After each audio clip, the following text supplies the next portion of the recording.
Siyakubingelela baba ngegama lika Jesu Kristu waseNazaretha, siyakwamukela at His Word Ministry International. Siyacela uzazise igama lakho nesibongo sakho nokuthi usuka kuphi. Amen bazalwana. Mina igama lami uSibongiseni ngokwasibiya ngisuka eMlazi. Yebo baba, sikubona ungena la kuseni enkonzweni at His Word Ministry International and ubuhamba ngenduku. Ungakwazi ukusitshela ukuthi kwenzakaleni kuwena uze uhambe ngenduku baba? Ufika kwami lapha ngizwe ngiba nomehluko omkhulu kabi ngoba idlu ebengenazo lapho ohlangothini lapha acha khona istroke ayisekho. Nengane yami sisebenza kahle manje siyakwazi ukubamba imini isebenza kahle. Nabaningi abangazi ukuthi isonto kuyasizakala hayi impela usizo likhona lapho awukhokhi imali akufani nenyali zethe sihamba. Thank you Jesus Christ. Siyabonga kakhulu baba ukuthi usichazele ukuthi usuzizwa unjani manje. Kodwa ke sibuyele emuva kancane baba. Just to carry people along. Kade ufika ekseni la enkonzweni uhamba ngenduku. Cela uchazele nolalela ekhaya ukuthi kwenzakalani kuwena uze uhambe ngenduku.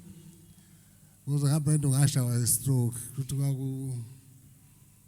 Okay, sekuyisikhathi esingakanani baba une stroke?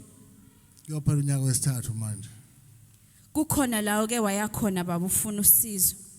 Ukhona lapha engekaya khona usizo kodwa ngizange uthola. Uqala ngithola usizo lapha evela khona namhlanje. Okay baba, ikuphi obongakwazi ukwenza njengoba kade unalesi stroke baba? Abengakwazi ukwenza ukubamba isandla sami into ikwazi ukubamba iqine ithi ngqi ingawe. Kodwa manje seyenzela ukusiyakwazi ukusebenzisa isandla sami siyakwazi ukubamba iqine. Okay, thank you Jesus Christ. Okay baba, usufikile ke manje at His Word Ministry International. And umfundisi wakukhulekela. Cela usichazele ukuthi kwenzakaleni kuwena as umfundisi bekukhulekela.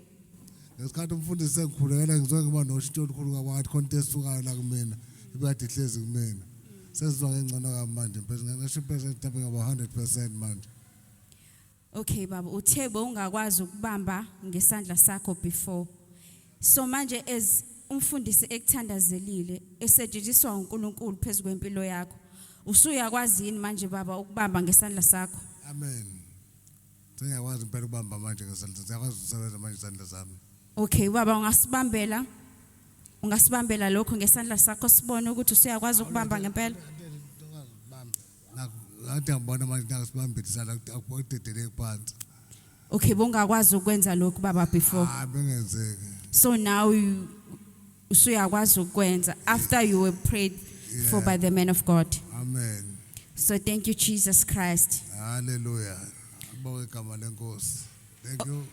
Okay baba, ungathini ko lalela ekhaya nogulayo sesibhedlela mhlambe khona isifo nayo abhekene naso, ungathini kumkhuthaza kubantu abasemakhaya kweNingizimu Afrika yonke? Ngidabeze lapha kuleli sonto leli usizo litholakala mahhala akho ngisho isenti. Uvule nje inhliziyo yakho uthi uJesu uyamebukela noNkulunkulu oyinkosi nomsindisi, hawu uzolulama, uzoba njengami uze kumele umfana kaSibiya uzokutshela wasizakala kanjani. Abantu bangathi lapha eMlazi kwa Okay.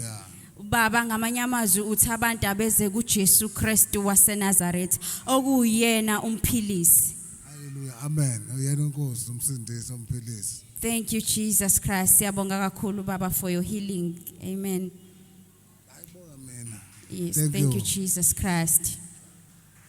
So baba, can you walk? Ke sibone ke manje ukuthi usuyakwazi yini kahle ukuhamba? Ukhona ubuzayo baba Yesuhamba.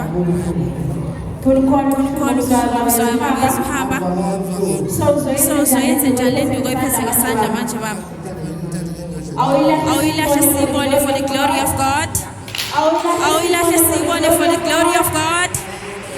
Thank you Jesus Christ.